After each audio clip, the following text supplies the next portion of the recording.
Сәлеметсіздер ме, құрметті оқырмандар? Қазіргі таңда ақпарат алмасудың заманауи тәсілдері өте көп. Қазір айтылған ақпарат сол мезетте ғаламтор, түрлі сайттар мен әлеуметтік желілер арқылы әлемге тарап жатады. Бірақ газет оқу мәдениеті қашанда талғамы жоғары, оқырманның талабы және шынайы ақпарат көзі болып табылады.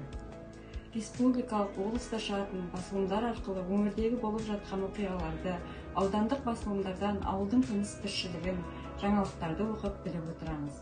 Сонымен қатар ел азаматтарының ізгі істері, қоғамдағы өзекті мәселелер жайын газет бетінен табуға болады. Ендеше кітапханамызға келіп түскен мерзімді басылымдарға тоқталып өтсем, Егемен Қазақстан, Қазақстан Республикасында жарыққа шығатын мемлекеттік ресми баспасөз құралы.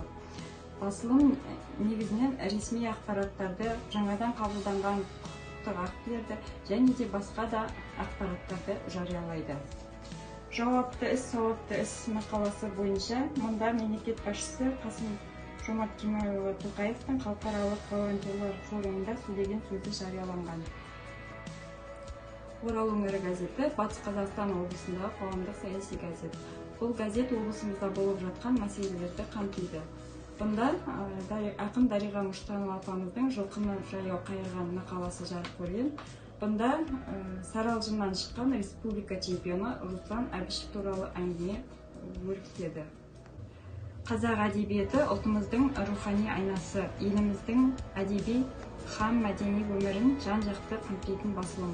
Бұнда жазушы Буралхан Бөкейдің азаматтық келбетін айшықтайтын естеліктер мен үзінділер туралы жарияланған. Сонымен қатар кітапханамызға ана тілі, самал газеттері келіп түседі. Және де балаларға арналған балалар әлемі. Бұл журналда қызықты мақалалар мен кішкентай оқырмандарымыздың білімдерін және ой-өрісін дамытуға септігін тигізетін танымдық тәрбиелік журнал.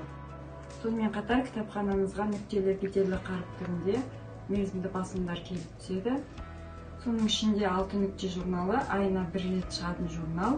Мұнда зағип адамдар туралы елімізде болып жатқан өзекті ақпараттар және де қызықты деректер жарияланып отырады.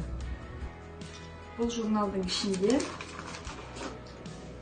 Ұлжан Аширбекқызының әңгімесі Төркінсіз келін және Келберді Сахабаның әңгімесі Жасында кескен жамбас туындысы жарық көрген. Наша жизнь Ресей қаласында жарық көретін ай сайын шығатын журнал. Журнал беттерінде әртүрлі тақырыптарда адамдардың өмір сүру қабілеті, білімі, мәдениеті, денсаулығы, тұрмыс-тіршілігі, салт-дәстүрлер туралы қамтылған. Және де сонымен қатар школьный вестник журналы бұл көзі көрмейтін және нашар көретін балаларды оқу, тәрбиелеу және оңалту туралы мақалалар туралы жарық көріп отырады.